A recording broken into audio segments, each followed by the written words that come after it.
Hello, wonderful people. I'm here to talk about the Kundalini and answer some of your really good questions. I just want to say thank you for being here and thank you for being interested in connecting to the source that you came from. Thank you for being interested and curious about the truth of life, because this is absolute truth beyond anything you see, and you're on this path, and that's pretty amazing. So what you're discovering in the Kundalini is all the things you cannot see. And here's the light spectrum, all the light in the universe on this one line here, all the light in the universe. And what we see is this little tiny bit in the center of all this invisible light. And it's the invisible light that is supporting what we see. The invisible light is supporting what we see. And this is the truth that you're looking for. That is the absolute truth. Not what you see, but what is behind everything you see. So welcome. Again, I'm glad you're here. And I wanted to talk about some of the issues that people had, that they think they have, with getting to the Kundalini. First of all, I want you to know I am no saint.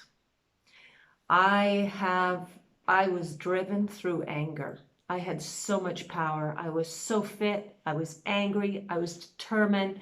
I was going to find our Creator and ask him or her why.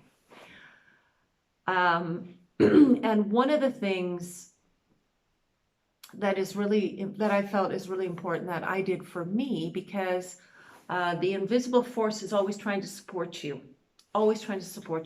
So the number one thing I started with, even before I started meditation, was setting my intention, prayer. Or just mental intention throughout the day. I would say, Infinite Spirit, show me the way to know absolute truth. Absolute truth. Because there is only one place you can find absolute truth, and that's where you're headed. So I set that intention. And like I said, I was quite angry. So I was even focusing my energy by making statements like, I am coming to get you, and you are going to tell me the truth. I will find you and get you face to face. I wasn't in this sort of all-loving spirit. I was in this massive anger, and anger has a way of focusing your energy. I'm not saying do it, but I'm just telling you what happened for me. So I set my intention, and you have to be careful when you set your intention, because you're going to get it. So the next thing that happened to me was, out of nowhere, I had this memory. And it was a memory of something that I facilitated a tragedy without knowing it. But the memory and the truth of it and my role in it was presented to me, and it was very horrific. So that sent me deep, further into my meditation practice. Deep, deep, deep. So I had this deep, compassionate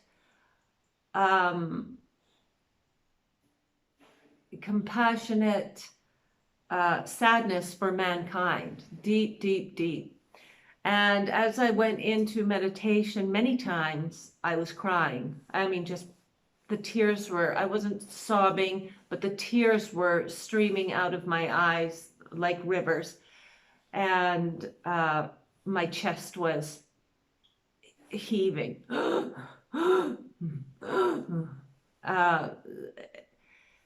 Now, the reason why this memory came to me was for this exact thing to happen, because the source knows how to get you there, but you have to want it. So Source knows how to get you there, but you have to want it. You have to want it with every fiber in your body.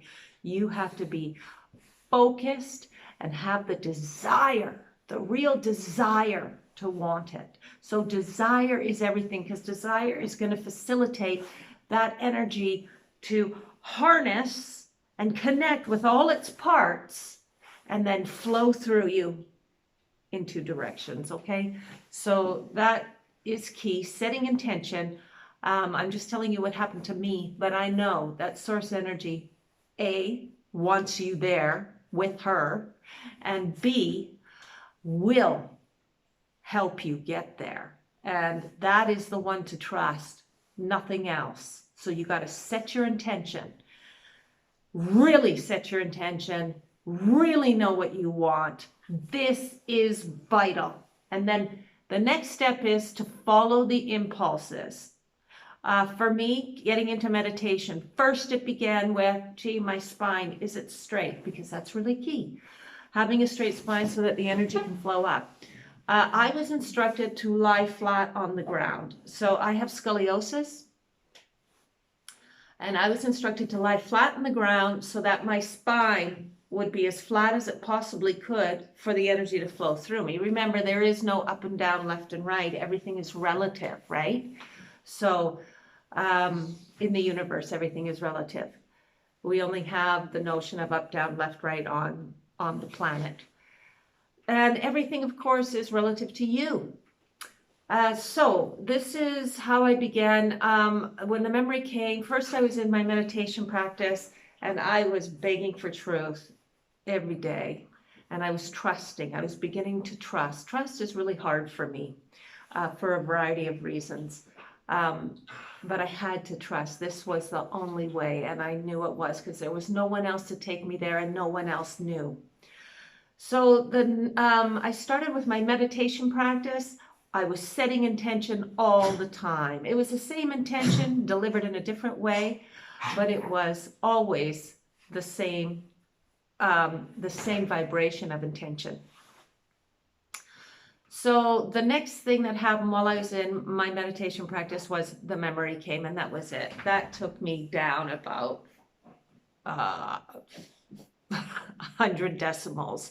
So my vibration, which was here and loving and compassionate, plummeted into deep, deep compassion for mankind, and the lack of awareness that not just I had, but that everybody has, because if it's me, then it's also everybody else, right? Because after all, we are the same.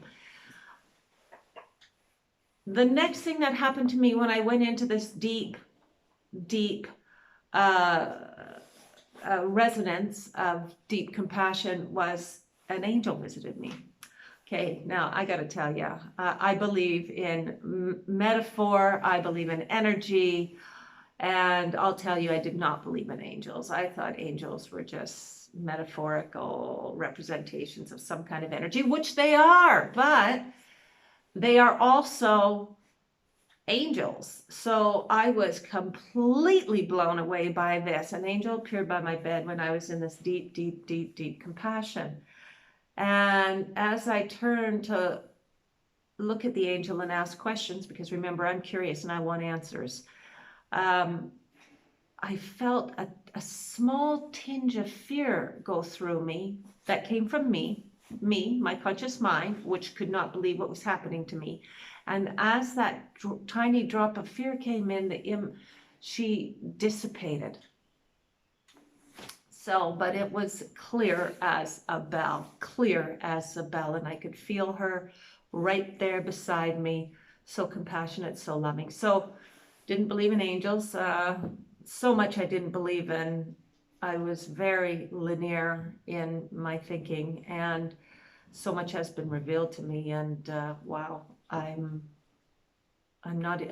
more than a 180 from where I was. The next thing that happened to me was the moon came to me. Now, I think I talked about this in an earlier video, but this was so bizarre that, and I'm a real matter-of-fact person, so this was so bizarre.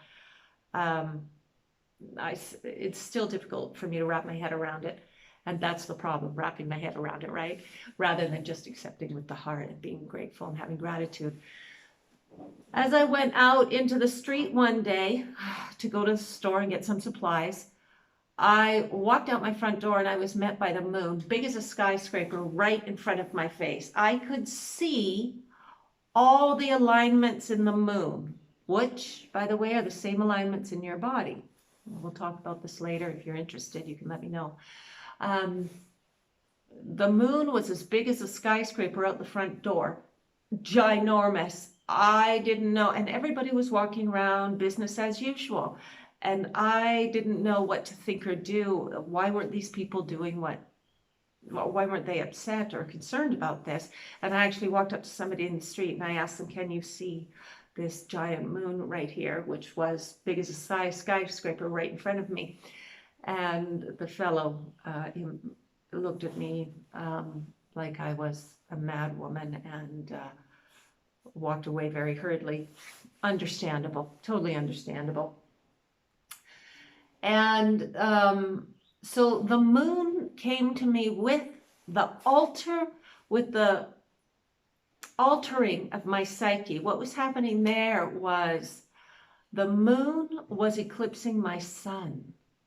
So, and I just want to go over these things really lightly without getting into them deep because there's a lot to say. And I really want to get back to you.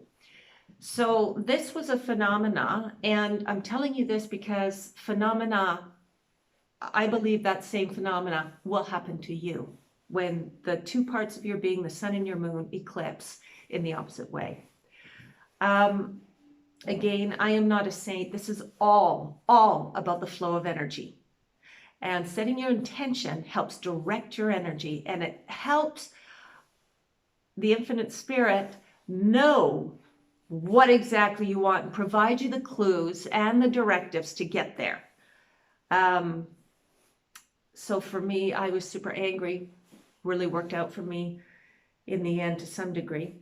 So yes, you can awaken your Kundalini. It's only about centering and directing your energy, calling it in, forcing it in. This is you right now, and this is what we're doing. All parts of me, we are doing this.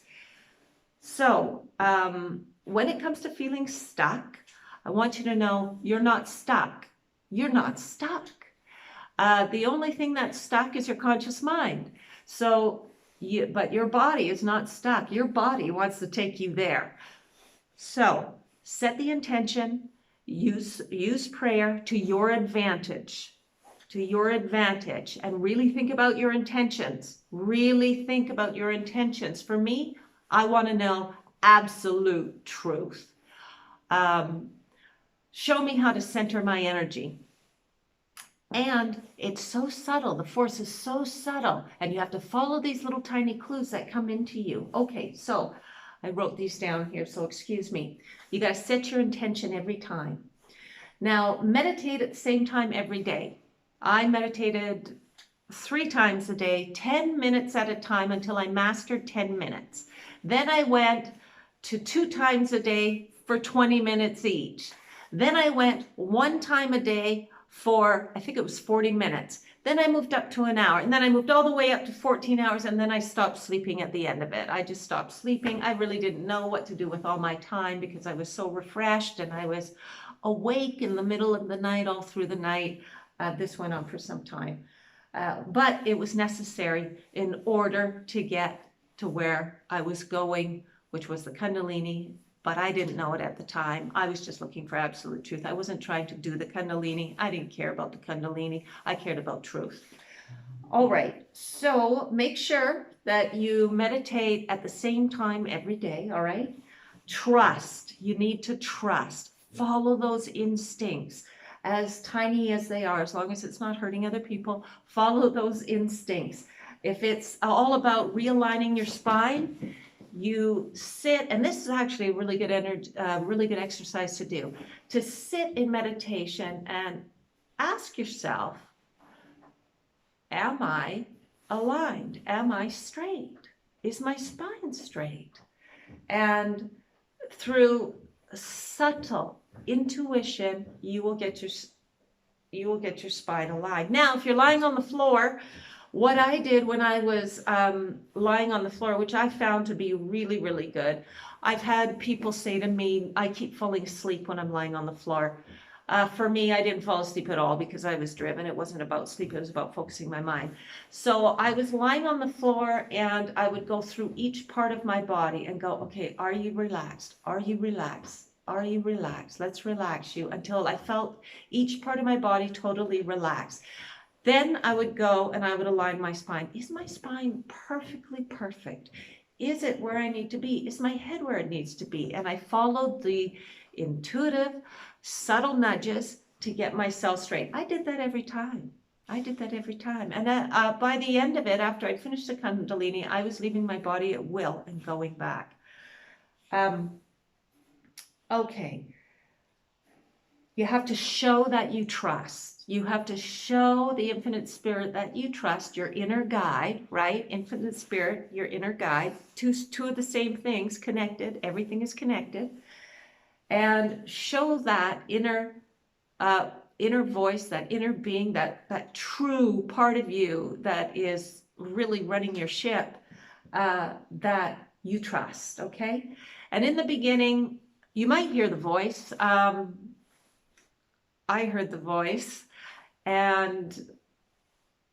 but sometimes I have noticed with me, it also comes through intuitive following to get that voice back, because my mind really gets out of sorts. So just trust and follow the subtle nudges. That's super key. Be patient, no self-criticism here, none, okay? Because you're really going the gamut. No self-criticism. Just ask every time, what do I need to do now? What do I need to do now? Be humble. Do not be critical. Be humble. Know that you don't know. Know that you don't know. And that something else is going to help you. And that something else is there and it wants to help you, and it is super online. So it's driven. You start being driven. You probably are driven if you're here, because this is where you would come if you're super driven. So when you're in meditation, work on the moment. Work on this moment right now. Don't let the mind get way out there about what you should be doing, who you should be, what you should have achieved, where you should have been. Forget about that. It gets you nowhere. It does nothing. It doesn't even matter. It doesn't matter. Nothing matters. That's the thing. Nothing matters. When you are in this space, nothing matters. The only thing matters is the quietness, the relaxedness, the listening for the subtle nudges, the maintaining calmness and yet holding your power. Power flows from the center. It does not flow from here. It flows from the center. So you want to get this quiet and centered so that the power can flow from the center. Let me see. I think for now, this video is going on to 20 minutes, so I'm going to leave it here. And if you have any more questions, go ahead and let me know. Again, it's all about you. This is all for you. It's all about you. And go back, maybe listen to this video again, and really get in that space of letting go with no expectation, being present to yourself only, what your inclinations are throughout the day, what your thoughts are. Do not hinge anything on other people. Know that it's all about you. It's all about you. And you are going to get as much as you are going for. All right, that's it for now. Thanks for being here. Thanks for watching. And all of you, take care.